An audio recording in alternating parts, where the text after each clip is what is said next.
You are looking to improve the quality of your YouTube videos. We're going to deep dive into that for you today. Here we go. Hello and welcome back to another video. I'm Alan Spicer, your YouTube certified expert. And if you're looking to start a YouTube channel, grow a YouTube channel, or push your brand out there into the second largest search engine on the internet, you should click subscribe.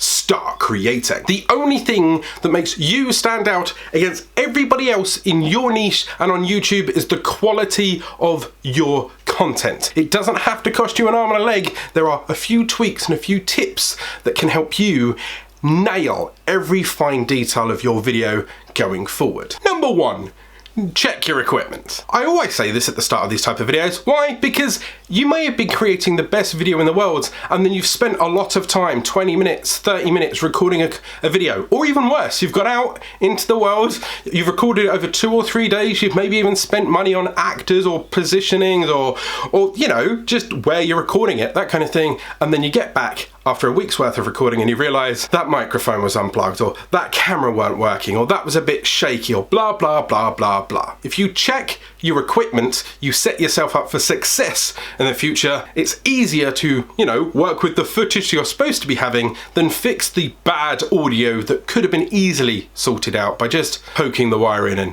doing a 10-second clip of you counting at the camera for just a moment. And I mean that, like, every time you get your chance to take out your camera. In my case, I'm bulk recording today, so I've checked it, I know it's okay, and then because I know it's not moving, it'll be okay, and that's fine. But if I was to move this camera and go and do another recording session somewhere down the way, then I'd try again and I'd check it again. It takes 10 seconds of your time, it saves hours of problems in post-production. 2, think about the setting, the thing behind you. If you're a gamer, you might want to do a green screen and you might want to fade it out. Or if you're a news outlet, maybe you want to do a desk and, you know, lean into the things that you see on TV. I've deliberately built a set, so the stuff behind me is things that mean a lot to me or things that are related to my content. For example, this right here is the Start Creating t-shirt. It's a hashtag. Not only is it the thing that I say, but it's the name of my podcast, startcreatingpodcast.com. By the way, I'm able to craft the environment I'm around. I'm able to control the environment I'm around. And in this case, it means that I can put up the lighting properly. I can control what I'm saying, what I'm doing, the noise outside.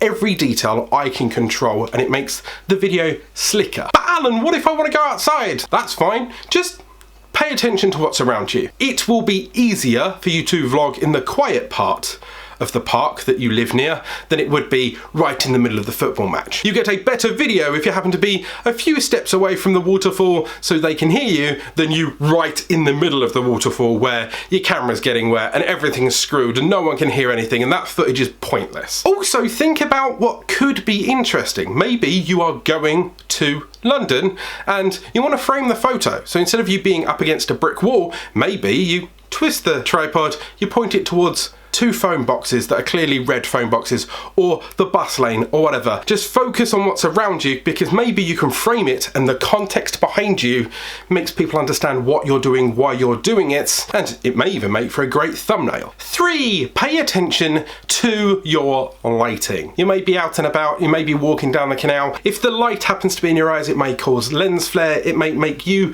look a bit washed out, or if you're pointing towards the camera, it might blind the camera, it might be trying to white balance itself out. If you are in your bedroom or you're recording from your computer desk, are you lit well enough? Is your background lit well enough? Are you dark and dank in the corner? Are you currently in your living with the normal light bulbs above you? You'll notice in footage you're a little bit more orange afterwards. Have you considered investing in some lights? These right here are 2 soft boxes and a ring light. That's cost me in total nothing because they were gifted for Christmas and birthday presents. But if Santa Claus isn't friendly to you, then that's fine. You can always go out of your way. A ring light is 20, 30, 40 quid. These box lights were 70 odd pound. Or you can get a can light and a natural light bulb. Just change out the light bulbs, that kind of thing. Or an LED panel. They're quite cheap these days. Anything that lifts the light a little bit more so you're not at the mercy of the clouds changing or the weather or you pointing your face out the window. If you can control the stability of the light, you can control the footage much better and it produces a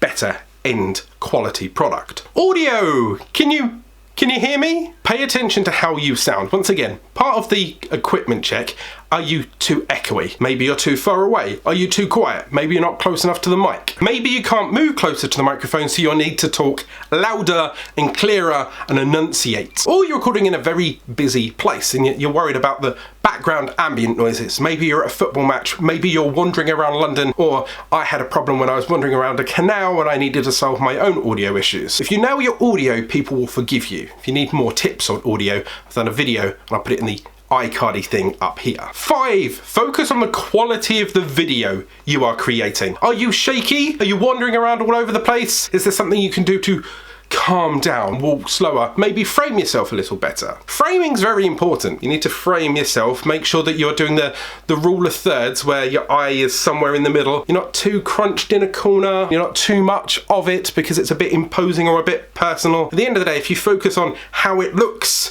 you can tweak it a bit better. Remember, you can always be a little bit too far away and crop yourself in if you need to. Focus on your frame rate as well. For ages I was recording on a dying webcam and it was dropping down to about 12 frames per second. And although that's okay for the human eye, it looked a bit juddery, especially when I was moving. Try and keep it to around about 24 frames per second or higher, because then that way it's much smoother. Because if you had shaky footage, for example, it's a nightmare to editing because you don't have the extra frames to help yourself. In fact, if you're having shaky footage in general, then I've got a few tips. I've got videos up here that you can go and check out somewhere in that iCard. 6. Know the content you are creating. The instant you press record on that video, you should have already in your mind a title for the video or a concept for the video, something that you are ranting about, something that you know the end goal is, something that is the value. By the end of that 5-10 minutes of you creating that video, you need to have been able to create something for the person watching it that has traded their time. It could be entertaining, it could be educational, but if you know what you're talking about and you've researched it or you know it in your heart of hearts,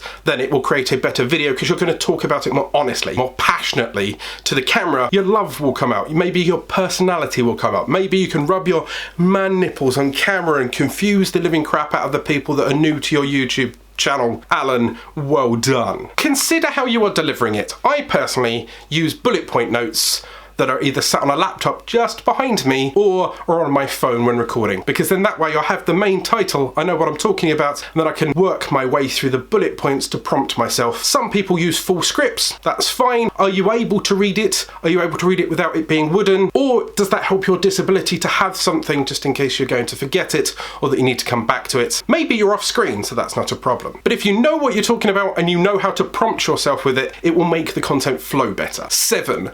B-roll. B-roll is a fantastic way to add a little bit of sparkle, distract yourself from the main content. I could be talking about something really, really boring and I can't cut away from it, but I can add stuff to it. Maybe I'm talking about a specific book. Maybe I'm talking about a specific dashboard feature. Maybe a setting on some software. Or I'm imagining how beautiful it would be to be in a lighthouse or next to the sea or skydiving or paddling in a pool. All of these things, not only can you describe, but you can add B-roll. B-roll is something that you overlay. It's a picture, it's a video, it's drone footage, it's anything but the original video that this video came with. And it's a great way to interrupt and distract and confuse, but also keep people holding on for a little bit longer because, ooh, their brain goes, that's a bit different. I'll go and have a look at that. Like an airplane flying across the way.